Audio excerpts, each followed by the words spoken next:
Hello, everyone, and welcome back to the Feminine Ascended Circle podcast. I'm Katie Titi, your host, and today we have a very special guest. Her name is Joy Bufalini, and she is a business coach for female entrepreneurs. Joy, welcome. Thank you. Thank you so much for having me here, Katie. Oh my gosh, I'm so excited to have you, Joy. We're going to be talking about several things today. We're talking about simplifying to multiply in your business and life. We're talking about supporting women and female or feminine being business owners.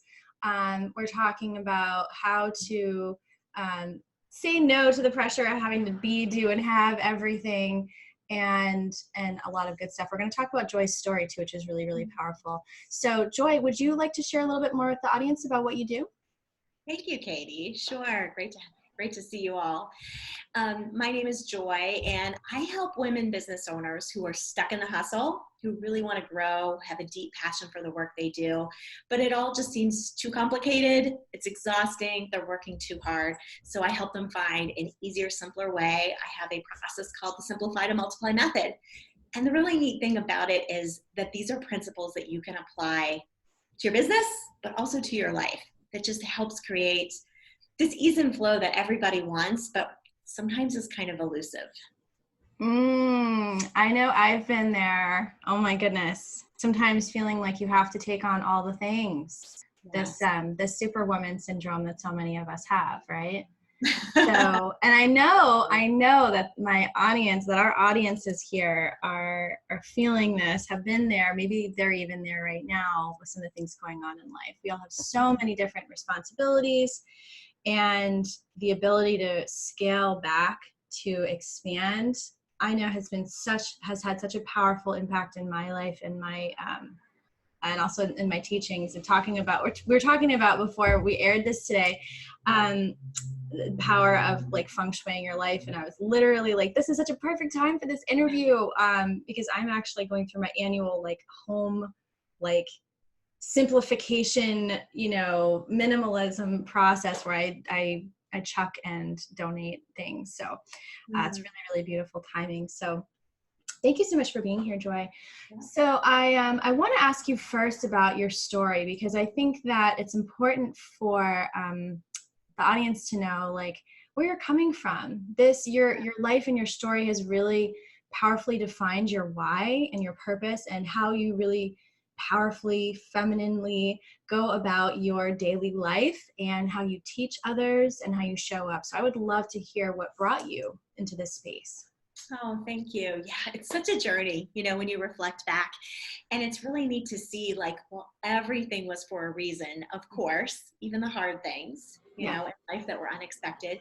So if you went back, 20 years in my life, I was a middle school teacher. I was a church pianist, the good girl who did all of the things she was supposed to do and everything that was expected of her, and didn't really, if I had an opinion that was something different, I generally kept it to myself. I really didn't know how to even really, process emotions, and I didn't really know who I was. Even though I knew I was smart and I was ambitious, I was staying small, just to keep everybody happy and keep the status quo. Well, when I was 25, I was pregnant with twins. So I'm teaching middle school, I'm pregnant with twins, such an exciting time.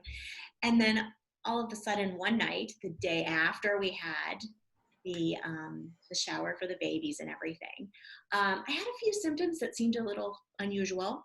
So we called the doctor. He's like, that's probably fine, but come on in anyway. And well, it turned out it was an emergency. And so the twins had to be born via C-section immediately. I had severe preeclampsia, didn't even really know it. And so preeclampsia. Some of the women, it's when your blood vessels seize up. And it's oxygen deprivation. Wow. Yeah, so that did cause brain damage for my daughter. I had a boy and a girl. And we didn't know if she'd make it through the first week. And honestly, multiple times in her first couple years, there were some pretty significant life and death situations, issues with her brain and fluid and blood clots and things like that. And her brother had some delays as well. And it was just life was turned on its head. And I had no coping skills because I had already always lived for everyone else, and I I kind of went into superwoman mode though, as many of you here would do as a mom. Like, you do what you have to do, even when it's really hard and scary and you're burnt out and exhausted. So I went into superwoman mode. I'm like, I'm gonna heal her, right? And they said she'd never walk, she'd never talk, don't expect an IQ above 25, and that just brought out something inside of me. Yeah. I had never expressed before. Like, you're not going to tell me, you're not going to limit me, tell me that she can't do this or do that. And it brought out this other side of me that I didn't know was there. And it was really interesting how that followed through. Lots of surgeries, tons of therapies. I did all of these home programs with her. I actually realized during that time I was really good at strategy and really good at seeing the bottom line and keeping things simple and structured and processes. Otherwise I was going to lose my mind, and I had another baby too. So I had three, 2 years within 2 years. Wow. So by about 2007 though, I was starting to go into burnout. And I was starting to have all kinds of health issues, and unexplainably, I had no idea like how to manage all the complex emotions of realizing that I had a daughter who was going to be disabled for life. And it was really complicated and really stressful. And I went the whole Western medicine route first, and that did nothing. Yeah. In 2009, I started looking outside Western medicine and started really learning about the mind-body connection and how our mind is so deeply connected to our bodies, and how the thoughts I was thinking and the stress and how I was in so much overwhelm and being so hard on myself. Yeah. But that's why I was having migraines and everything hurt in my body. And I had all these diagnoses, and it was crazy. And I said, forget this, I am going to figure this out. And so I started doing my own healing. Journaling was a big part of that. Worked with therapists. Then I worked with a life coach, and suddenly, ding, ding, ding, I found my purpose again. And that was the next step for me, is like, I wanted to help others to heal their lives, to find their next step, to find an easier, simpler way. And so much I learned during that time though about myself, and as women, I was a life coach in the early years of how hard we are on ourselves, and how we make things, we don't give ourselves permission to just be human, or permission to like, this is the best I can do, and it's fine, it's okay. And we want more in our life. We want things to be better. We want the people in our life. We want multiplication, whether it's of income or relationships or freedom or those happy moments. But yet what's going on in our mind is so complicated. And sometimes the way we've structured our life, it's so complicated that it really seems like a long path to be where we want to be. So that's kind of where the behind the story, and growing my business as a life coach, and realizing that I had some really great principles here that could help business owners to grow really quickly. And I did that myself, like kind of basically going from almost 0 to 6 figures, going to 6 figures in 1 year, and then multi 6 figures in the next year. That it's like, this really works when you can really see these principles, and they really are principles. So so that's the backstory. It's like that's a lot. That is a lot, and I can't wait to get into the principles, by the way. But before we do, like, I really want to say thank you for sharing your story and helping us unpack this, because this isn't the exact story for everyone, but there's pieces of this that literally so many women listening to this will be able to relate to. And I just want to identify some of these things because they're important. You becoming a mother for you, it seems like it was a real pressure cooker, a real like it just forced you to stretch into this other, even more powerful like version of yourself. And what you were kind of, I guess, driven to accomplish and create as a result of what was happening in your life really just expanded things for you exponentially. At least that's what that's what I got from what you said. And there's a lot of people that are burnt out right now, and I know that I was in my 20s, and I've never been a mom. I mean, well, I'm a cat mom, but I'm not a human mom. Maybe someday we'll see. But I've been burnt out, and I know that it's like it's weird because you don't realize how bad stress is for you. And I know that there was a time where I was losing hair. There was a time where I didn't have any cavities, and all of a sudden I had, like, I don't know, 3, 4, 5 that just cropped up in the span of a year or two. I know that I was extremely depressed and, had suicidal thoughts. This was a really hard time.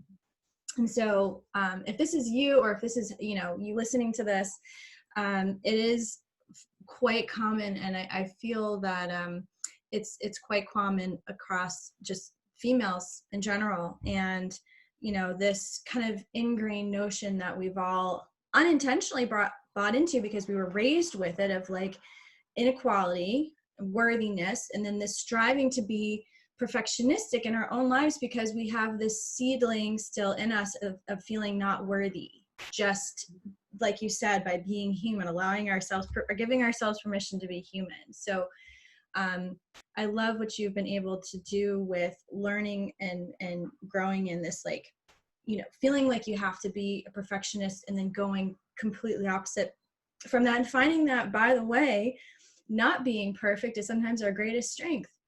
And sometimes it gives us exactly what we are looking for. And so I just think this is a really beautiful story and a really beautiful share. So, and so many women, like you said, have so many components of this. Like they're facing the marriage challenges, or they're facing the health challenges. They're facing challenges with other family members, or, financial struggles, and it's just like making their identity, making it mean something about who they are when you have, when you can't control all the variables, when we're ambitious women, we want to be in control of things. And then we can't be in control of things because that's how life works.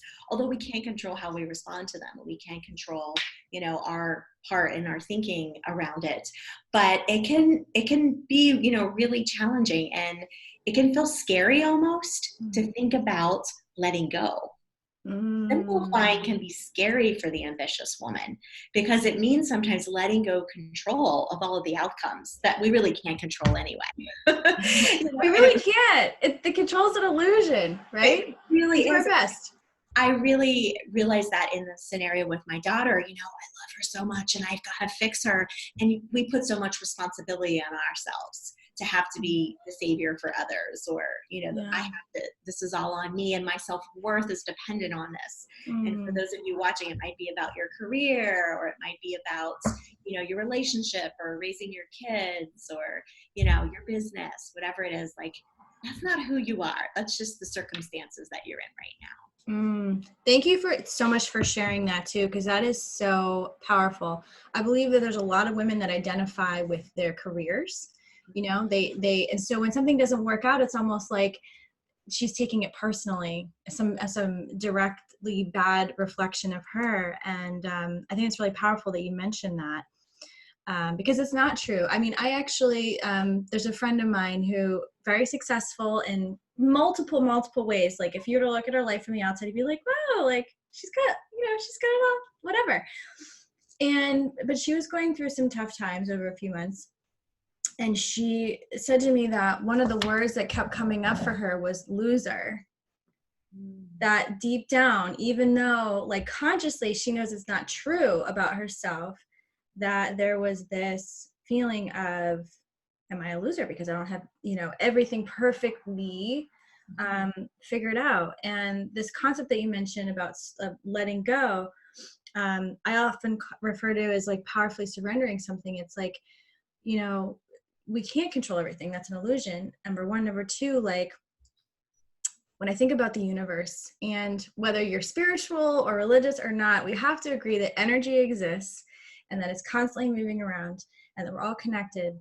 The universe, I feel, probably knows me better than I do, but I am like in my ego mind thinking I know better. And so this powerfully surrendering to the higher power, the higher energy, can be extremely powerful. But like you said, it can be scary. It can be so scary, because letting go means that we this loses illusion of what we're in control of. So one of the simplify to multiply principles is that things just work out for me.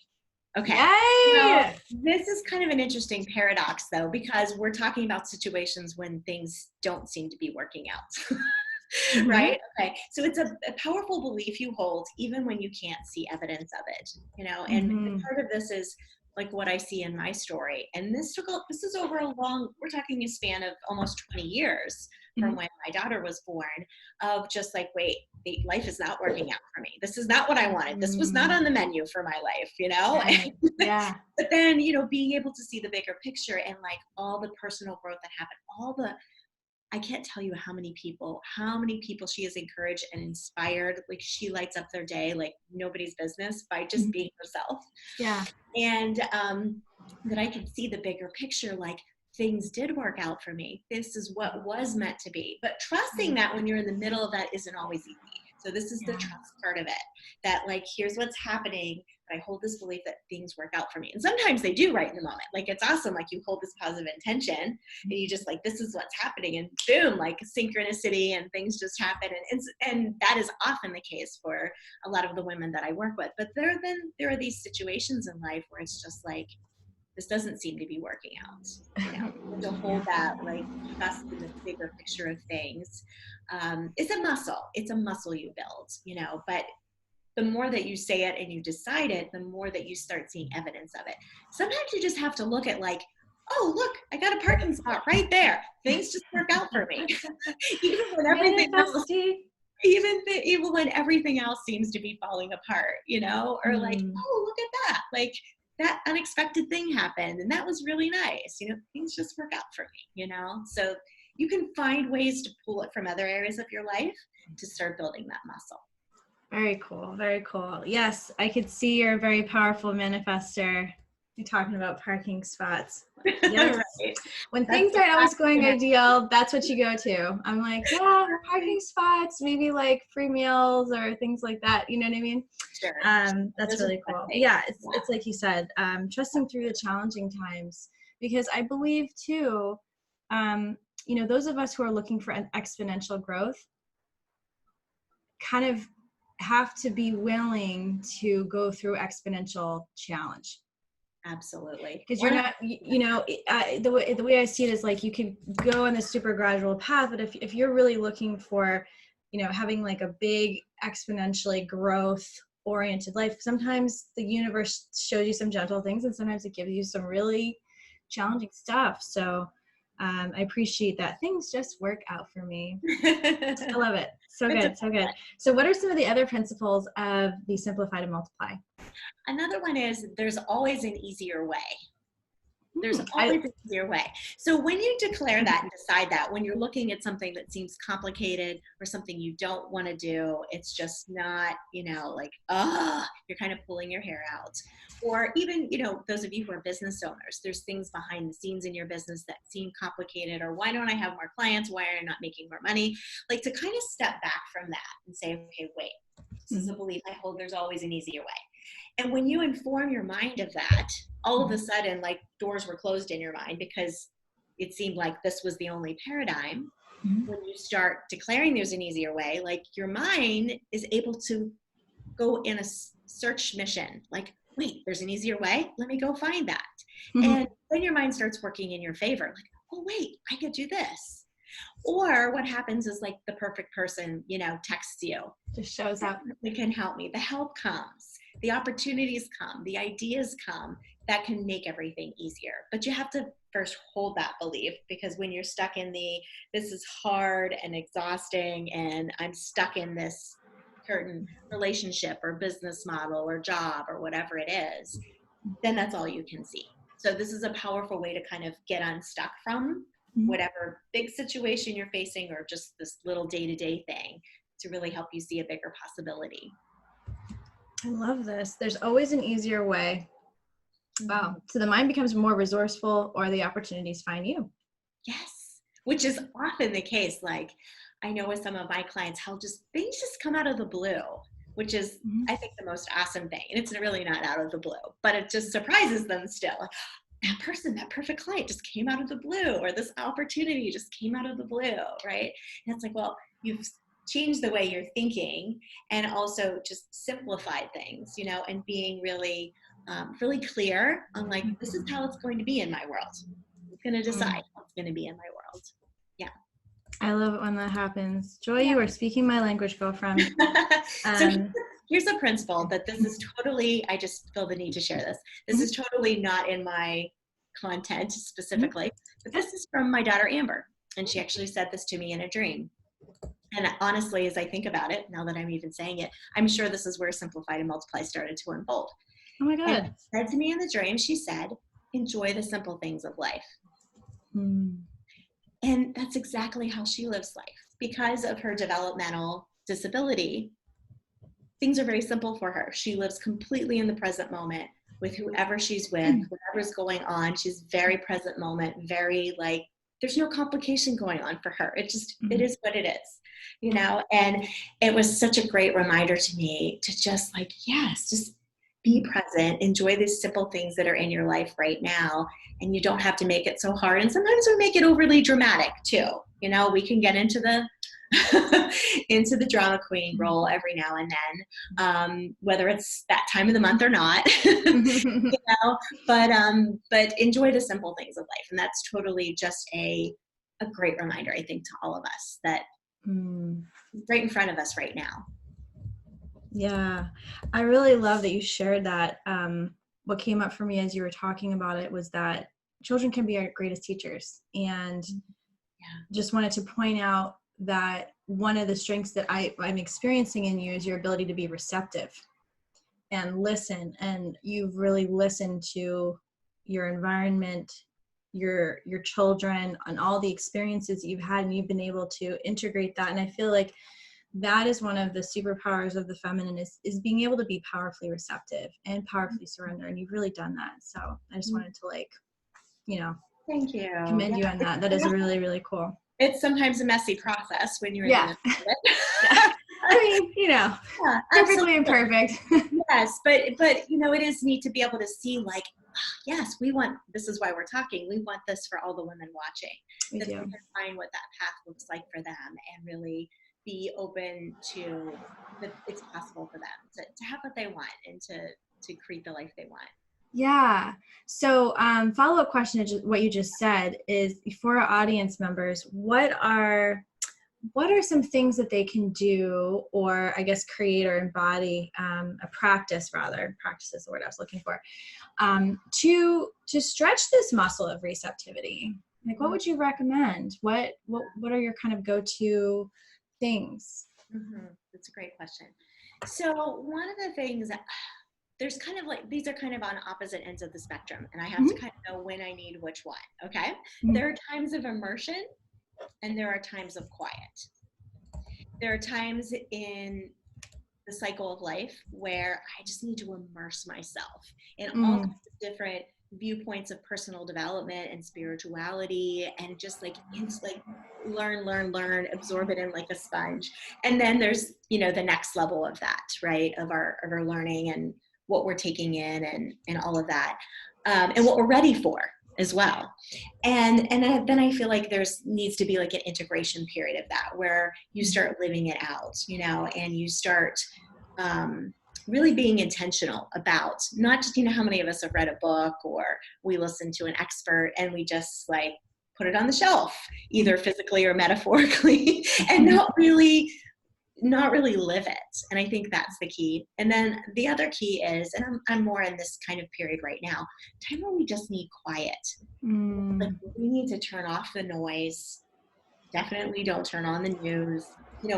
Just be mindful of what we're reading and let there be some empty space. For me, it's taking a walk is really powerful. I live near the beach now, so walking on the beach for an hour or two. Me too. I love beach life.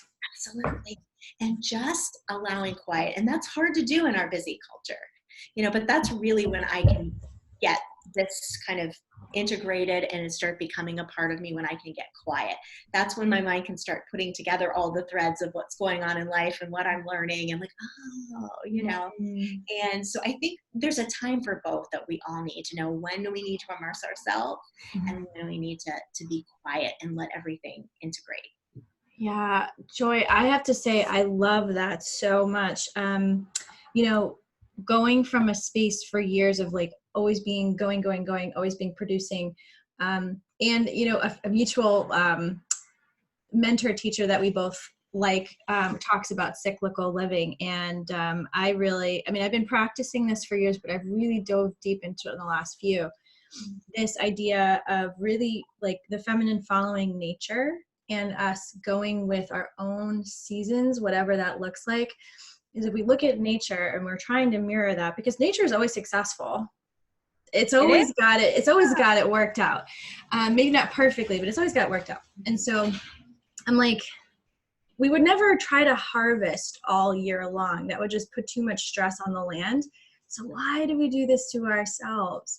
And so what you're saying here of having the times of being immersed in something, learning, producing, and all of that, versus having this space, this like void space of there seems to be nothing happening, but there's a lot going on the inside that we may just not even be aware of.